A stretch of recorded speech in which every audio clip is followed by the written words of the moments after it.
Board of Finance to order. It's a regular meeting, Monday, July 28, 2025.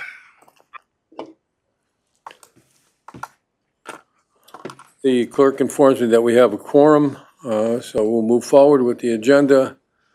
Item number 2 is public comments relative to agenda items. Are there any public comments relative to agenda items?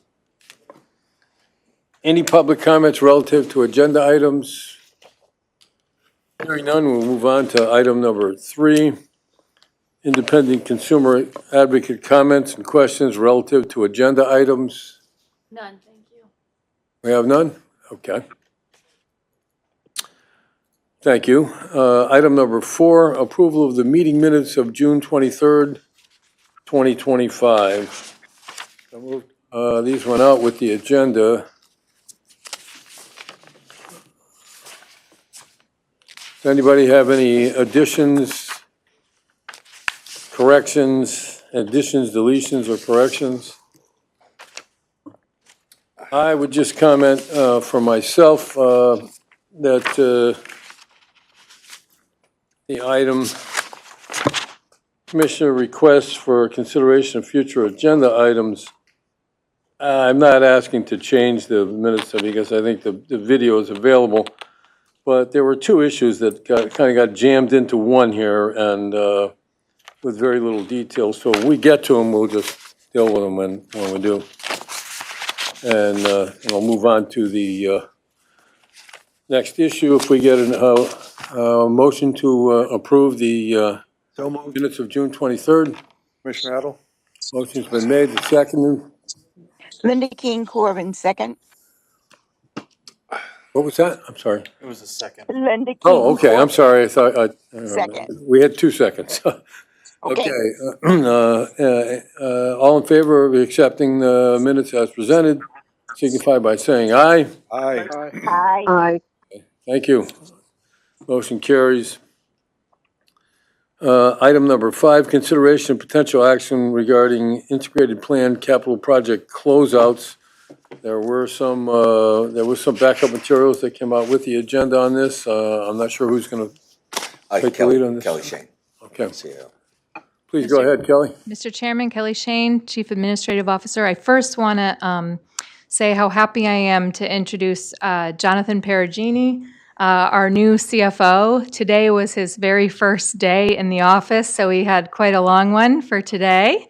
But I didn't think it would be fair to him to ask him to present all 4 of these items today. So this will be the last time you will see me, unless he's out, presenting these finance items, because this would typically be presented by the CFO, but I thought I would step in for him. But we welcome, Jonathan. We're very happy to have you, me especially. This request is for the board to consider. I don't know if you recall, but every year when we come forward to the board to ask for our bonds, bond requests for our GO bonds, our revenue bonds, which you'll see later, the next few items. The first item here is a request to deauthorize. We tend to close out projects as well. Typically, it's not projects in their entirety, but in this case, 3 of the projects that we're asking today for closure, and these are projects that you, the board, have authorized us appropriated funds. We're asking to close, and the reason for that is that these are integrated plan projects that you authorized and appropriated us to spend on in 2023. However, because of the North Hartford projects, we actually delayed these projects, and they won't be for another 10 or so years that we've delayed these projects to be done.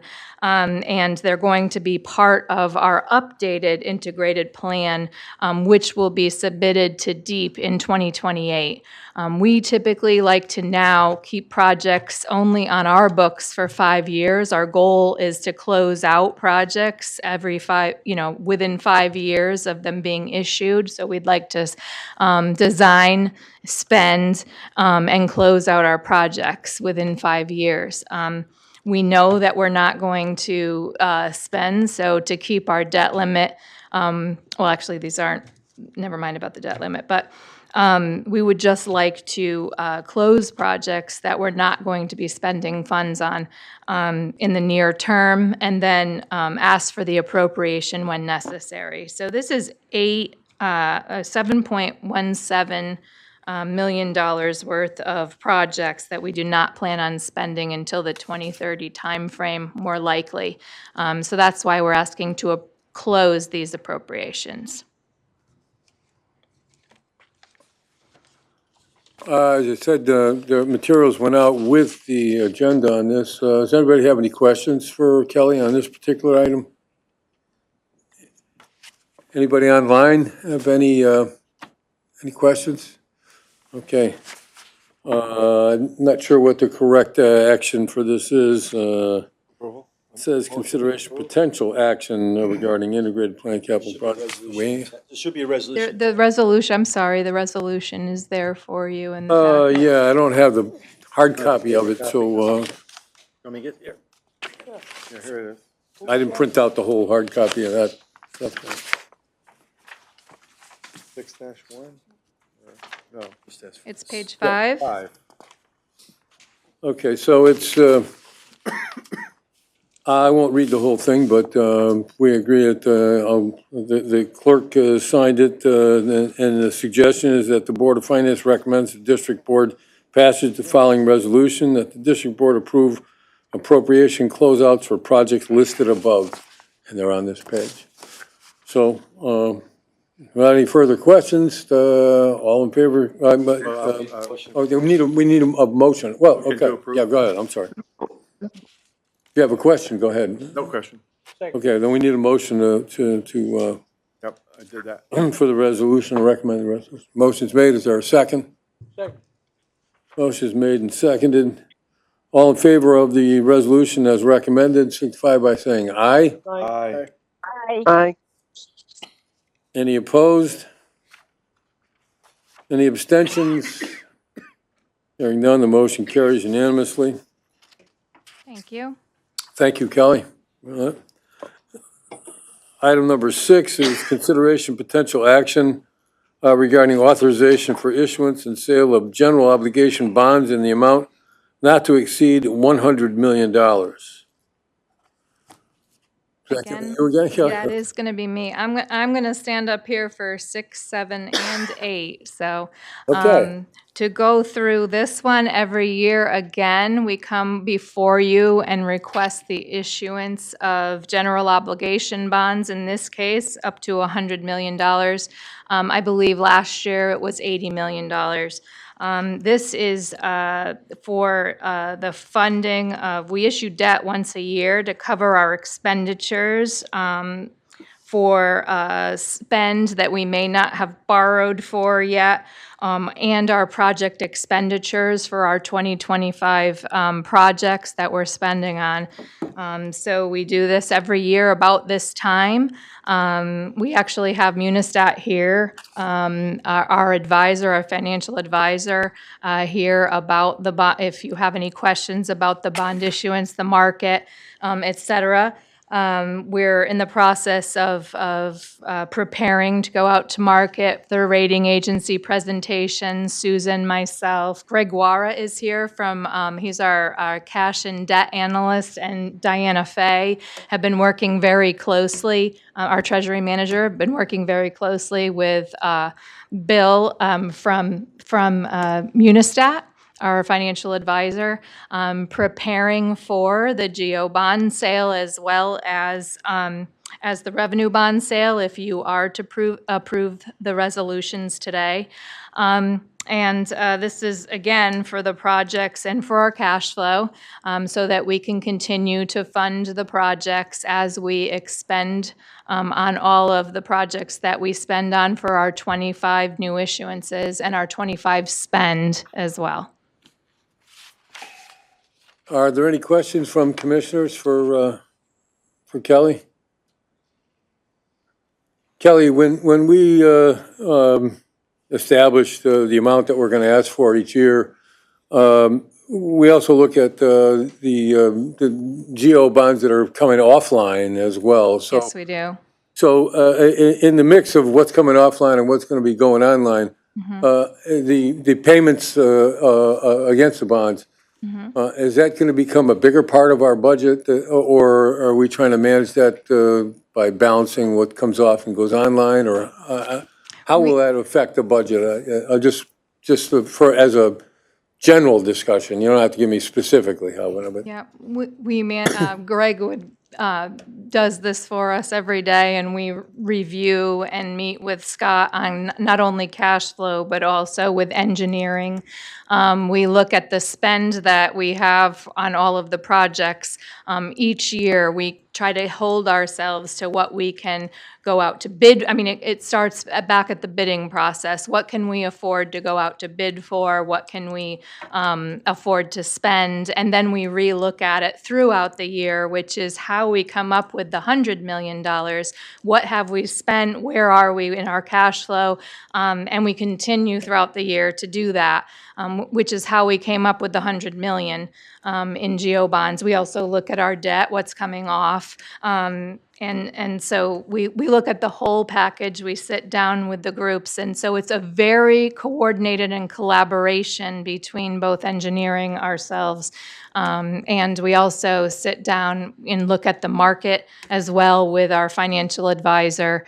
And through that process, we come up with the numbers we come up with. And again, it's not only borrowing for the 25 spend that we've already outlaid and are going, but it's also for the rest of the year, what we plan on at the end of the year for every single project. We look at what we've spent to date, what we plan to spend by the end of the year, because we know what our projections are based on where we are with each and every project. But we also look into 2026. As you know, this is to support our debt service payments into 2026 and what projects are going to start in the new year as well. We do this right after July is our biggest month for paying our debt service payments. I think our largest debt service payments are paid in July. So that's when we see the biggest dip in our cash flow. So that's when we start to that's when we've already planned for what we're going to need starting in the fall. And we usually close in the September timeframe, which is our plan again this year. Thank you. Any questions from, I hope the commissioners understand what we're talking about here. Yeah. And just before we go, you can go ahead, Commissioner Attala. The GO bonds actually cost us a little more than the revenue bonds. Is that correct? The rates are a little higher on GO than on revenue bonds? Revenue bonds, I think, because there's a source of revenue that's directed at paying them down, not just the value of the MDC's property and fixtures. So, Hello, Jonathan Perugini. This is my first day. It's actually the opposite on it. The GO bonds usually give you a better rate because it's backed by the full credit of the organization, but the revenue bonds are up against future collateral. So future, I think it's uncollateralized, but future revenues, it's going to cost more on it, while the GO bonds are a cheaper interest rate. I thought, forgive me, I thought it was the other way around because the revenue bonds have a guaranteed source of revenue to pay them down. But thanks, I appreciate that. So we'll have, go ahead, Commissioner Attala, you had a question. Yeah, do we have any idea of what we're looking at in terms of percentages nowadays? The interest rates? Yes, we do. And I can ask Bill, but I believe last year we were, yeah, go ahead.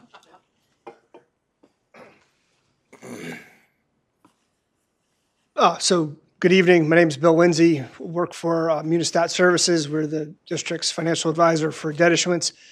Current rates for the GO issue is going to be right around 4%, between 4 and 1/8. I actually sent Greg some numbers earlier today. He's working on the budget that were basically 4 1/8. Okay. Very good. Thank you. Anyone else with a question? Thank Go you. ahead, Commissioner Payne. Thank you, Mr. Chairman. Recently, we talked about we haven't received all our reimbursements from the state. Has that improved on the clean water? Or is it about the same, or are we starting to see that come in? Well, let me, before you answer, let me ask you, and it's a fair question, but when you say reimbursements from the state, you're talking about for the For the project? for the clean water. the clean water projects. project? Okay, I guess. Yeah, if I may, I just real Doesn't quick. really affect the bonding, but. No, it Oh, doesn't, it I'm does. sorry. Oh, yeah. It does, 'cause we're talking about geo We're bonds right talking now, about, yep. but there's $50 million in revenue bonds, and the revenue bonds are for the clean water project. So I've asked this question of Greg and staff 1,000 times. And as you know, you saw my letter to Deep about, unfortunately, the process in which we've been trying to get these agreements in place so that we could start to get reimbursed. How much of the 50 million, we haven't even talked about the, but how much of the $50 million that we're going to request tonight for revenue bonds for the Clean Water Project, the integrated plan, how much of that is due to the state's inability to execute the agreements?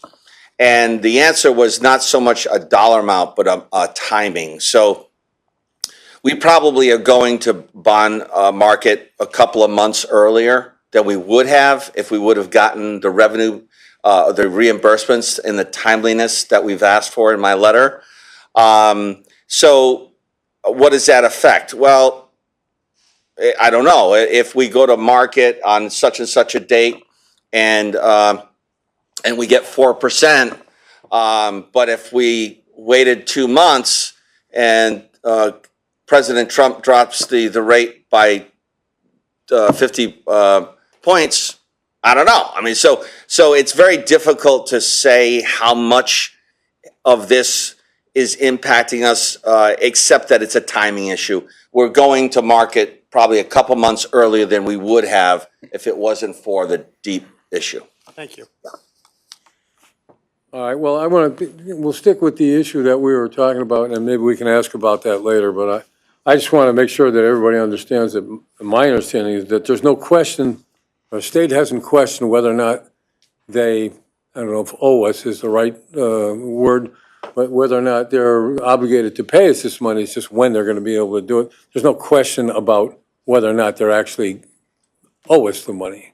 Correct. Is that It's correct? just Okay. process. That's really the big administrative process. issue. So timing is really the. So Kelly, just to go over it again. So this is the general obligation bonds. Mhm. We want to issue $100 million worth. This And year. this is for our capital projects, our water and sewer capital projects, Not the clean water Not project. not the clean water. So are there any other questions, commissioners online or commissioners here? Any other questions? Hearing none, the chair will entertain a motion. We don't need a roll call vote for this. Do we? Just a voice vote? Is that correct? Correct. So moved. Okay, so is there a motion to? Moved, second. Okay, motion second. This is the, we have that one also, huh? So, yeah, so the recommended action is the Board of Finance recommends the District Board adoption of the following resolution from Bond Council. And this is the, in an amount not to exceed $100 million. All in favor signify by saying aye. Aye. Aye. Any opposed? Any abstentions? Hearing none, motion carries unanimously. Thank you. Item number 7, consideration of potential action regarding the authorization for issuance and sale of revenue bonds in an amount not to exceed $50 million. Go ahead, Kelly. So we already just had a discussion about these $50 million worth of revenue bonds, and these are in support of the integrated plan projects. Last year was the first year since 2013, I believe, or 2013, that we issued revenue bonds, and it's because of the integrated plan projects and the I would say it was the first time we needed to do that because of the North Hartford projects and being able to having put the shovels in the ground and paying our contractors. Of that $50 million in revenue bonds, $26 million of that is for projects that we have funded since '23 that we have yet to be reimbursed for. That is grant and loan money that we have yet to be reimbursed. As well as, so for cash flow, we need that plus the other 26 million or so, another 26 million. So it goes a little over the 50, but that is money that we've already spent that we also need to bond for, to cover, to reimburse ourselves, basically.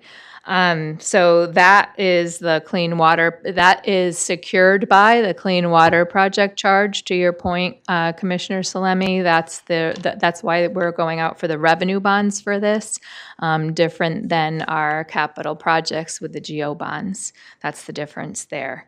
So we're requesting that $50 million. Last year we did GO bonds and we did revenue bonds in the amount of $40 million. This year we're asking for $50 million. And we are doing these at around the same time frame, but the closings will be slightly different, about a month's difference. So where we're looking to close on the GO bonds in early September, I believe we're looking to close the revenue bonds in early October. Yeah. So again, and I'll allow commissioners to ask a question, but I just wanted to make sure that everybody has the right understanding on this. So when you say 26 million, we've already expended, we're waiting for the state to reimburse us for that. There's no question about the integrity of those projects or anything. It's just the No. state's timing. They just haven't paid us. I'm going to say they probably should have paid us by now and haven't, but it's just a timing issue, not a question of the integrity of the project. Or whether Nothing about the integrity of the projects. This is the administrative part. If you'll recall, at a previous Finance Committee meeting, you had me come in and present about the whole application process for the interim funding obligation and the project loan obligation, the IFO PLO process. It's just that process is taking a long time with all of the integrated plan projects, specifically in regard to North Hartford. So I would say, and with some sense of humor here, welcome to our new CFO and the world of the MDC versus the state of Connecticut. So, If I may, Mr. Yeah, Chair. sure, go ahead. In addition, I mean, it's all the same conversation, but in our discussions with DEEP, they have told us, one, we've got them very busy, as if that's part of the issue. The other issue is they are waiting for their funding from the Bond Commission, and there is a Bond Commission hearing on Friday.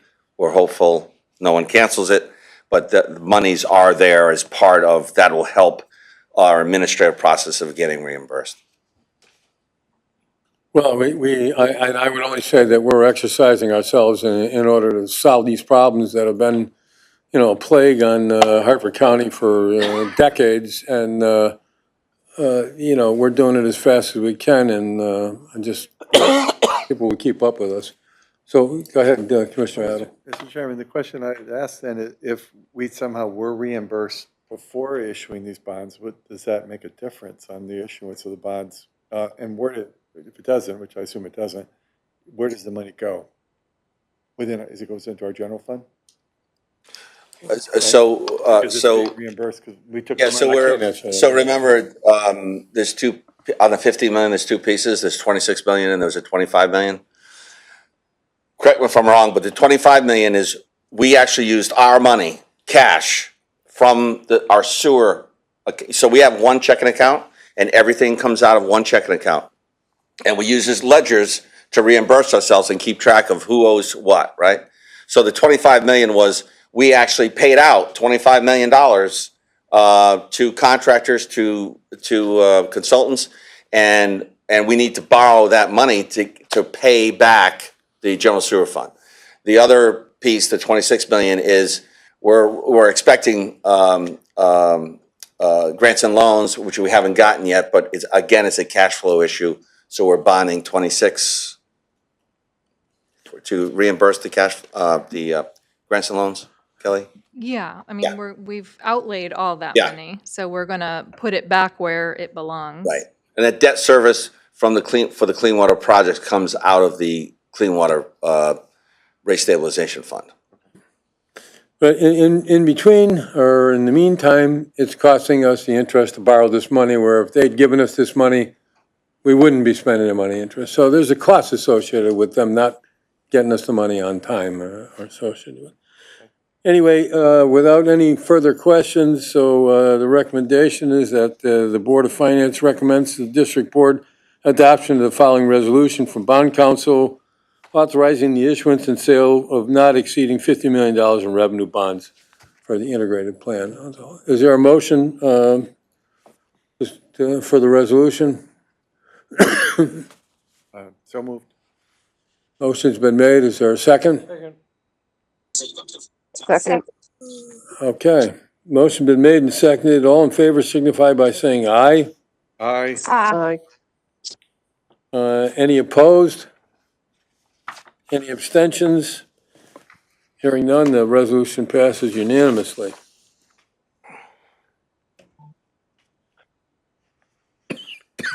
So item number 8, you're still up there, Kelly, right? You're I still good? am, but I'm feeling confident because this is the easiest one to explain. Okay, so. For me, a layperson. I'm not an accountant. Consideration of potential action, I wouldn't call you a layperson exactly, but discussion, consideration of potential action regarding reallocation of bond proceeds in the amount of $8,123,000. So, Yes. So typically at this same time of year, if there are bond proceeds to reallocate, if you'll recall, this is really a housekeeping item for us in finance. And sometimes we have 3 years to allocate our spend to the bonds that, the projects that we bonded for. Trying to make this simplified. We have 3 years to reallocate, right?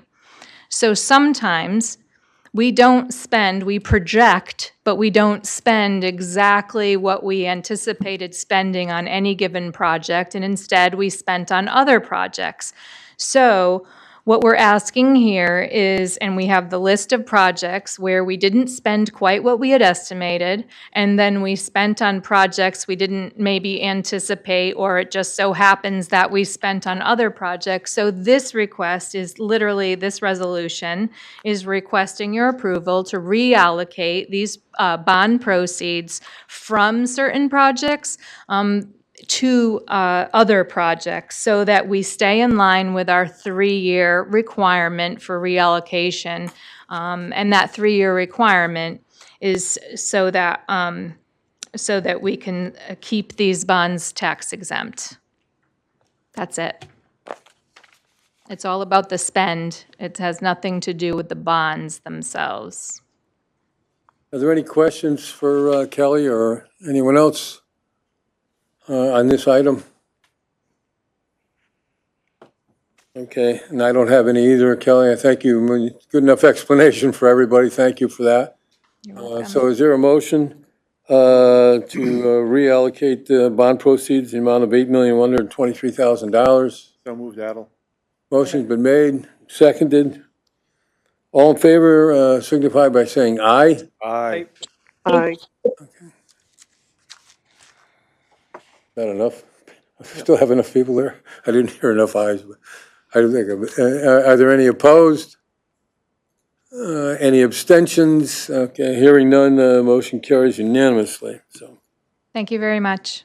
thank you, Kelly and Scott, for presentations on that. Appreciate it. So, before I call item number 9, discussion regarding South Hartford Storage and Conveyance Tunnel change orders, you know, during our last meeting, we had a discussion about this again, and I had asked that, had been asking since January for some sort of accounting that separated out the various different costs and that were charged to the project's contingency fund to pay for this, the conveyance tunnel change order.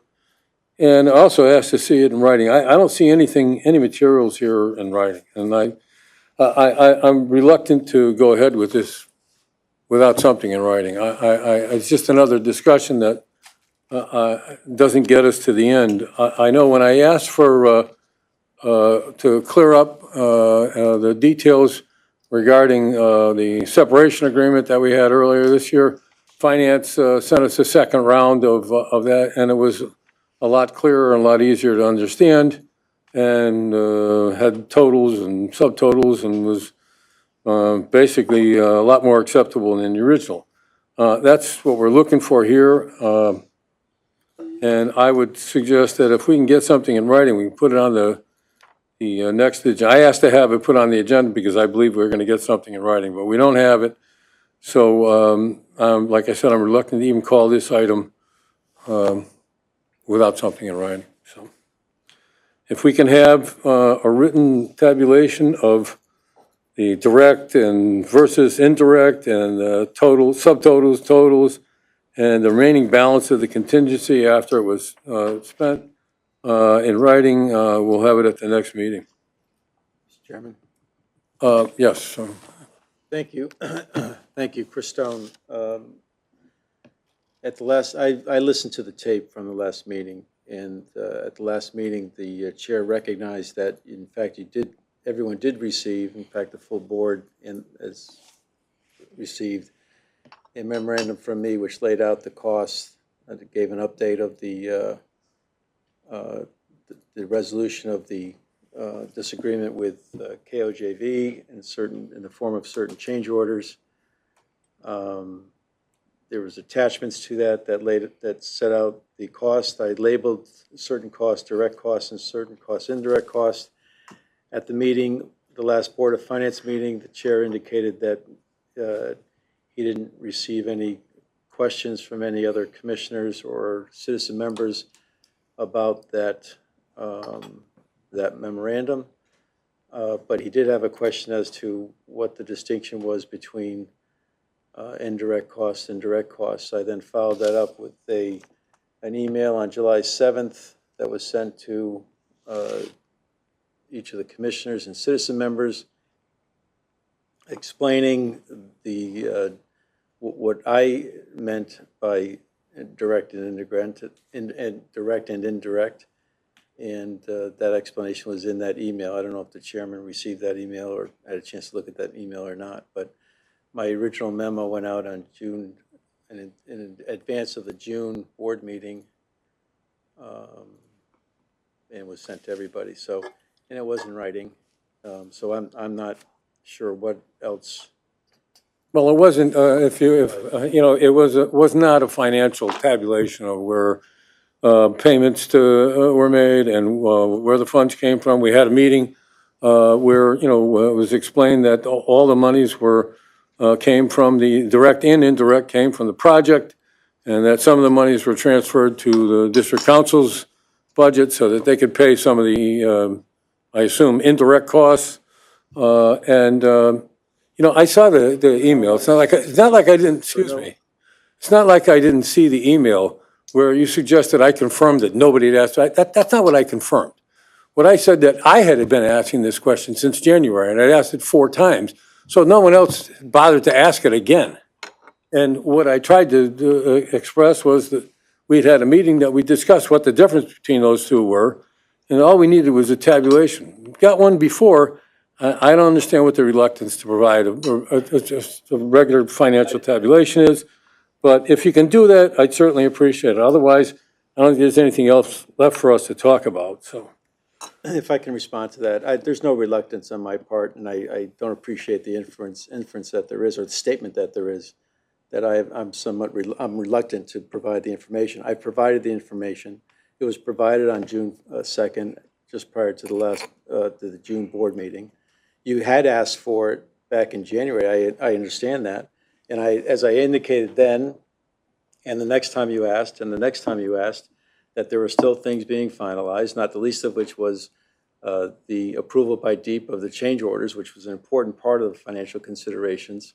There was also a credit given back to us by AECom on on one of their invoices to assist, as a contribution to our expenses, which is noted. And so those things didn't happen in January. Those things didn't happen until April on the deep side and until close to the end of May on the AECom contribution. So it's not as if either myself or anyone else is holding back any information from the board. The last thing I want to leave here with is any inference that we were doing that or had done that. So that information's been out there. I listened to the transcript of the last Board of Finance meeting. It was clear in that transcript that not only was there no questions about the memo, not about the project, but about my memo in response to the initial question on the project, but that the only question you had or that was raised was what's the difference between indirect and direct cost, as is referenced in the memo. I explained what the difference was, how I described each. I apologize if there was any confusion to that characterization, and I left it at that. And if there's something more you want, then I'll again listen to this tape and see what I can glean from that you haven't received to date. Okay, if we're done with that, I just described what the something more I wanted was. I noted, and you can listen to the tape again, I noted that your response was made to a newspaper reporter's questions, not to the ones that I asked. And that we did wait for you, and we understood from both you and Scott that it was a sensitive issue with DEP and their approval, so we waited. And I'm just asking for like a regular financial tabulation of what went into direct and what went into indirect, and what the balance of the contingency, which was there before, what it is now after that.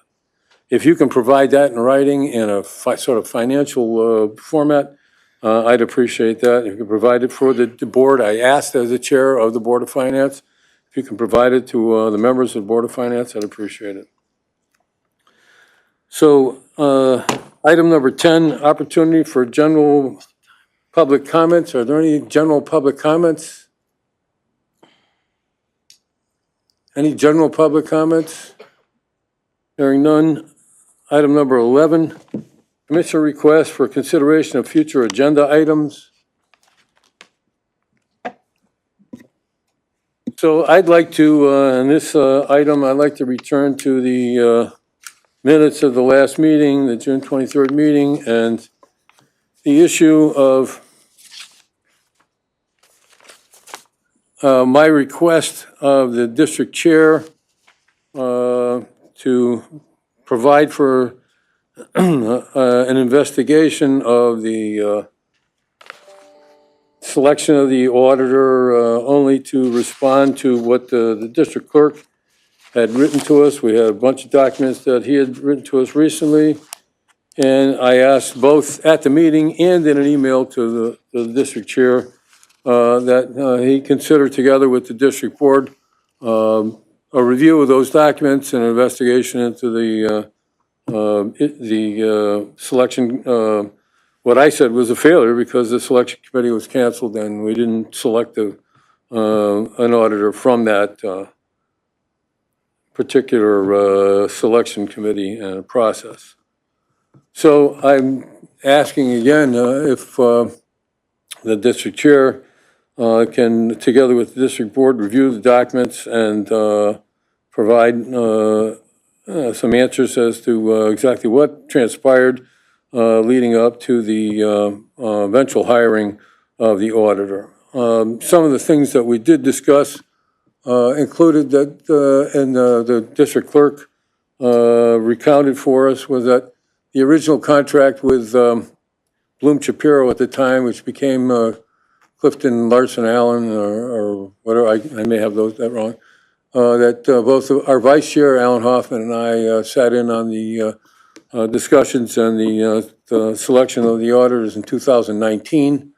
My understanding was that neither of us, both Alan and I, had suggested that we didn't want to see the same auditor continue for, successively forever, and that what we came up with in a contract was a maximum of 5 years, a 3-year contract with two years where they could be picked again, and that was my understanding of how that was going to happen. So Anyway, I'd ask that the chair provide for that, and I don't have anything else if there's no one else that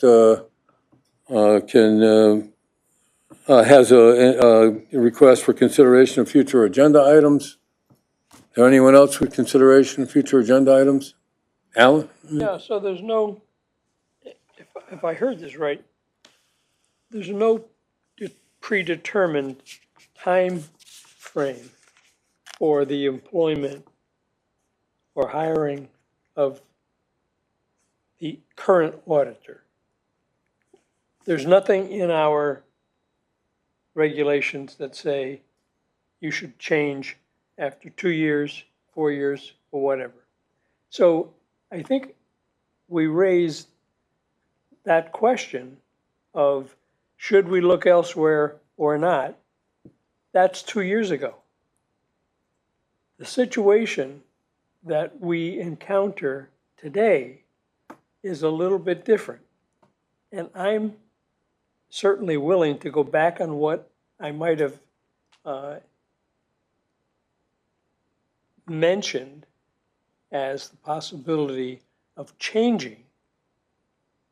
We have no reason to suggest that any action that Bloom Shapiro or whatever the current name is, Larson and so forth, of our current auditor, that they were doing anything that would suggest maybe it's time for a change. Now, we've had a change, and the change that we've had may indicate that leave it alone at the moment.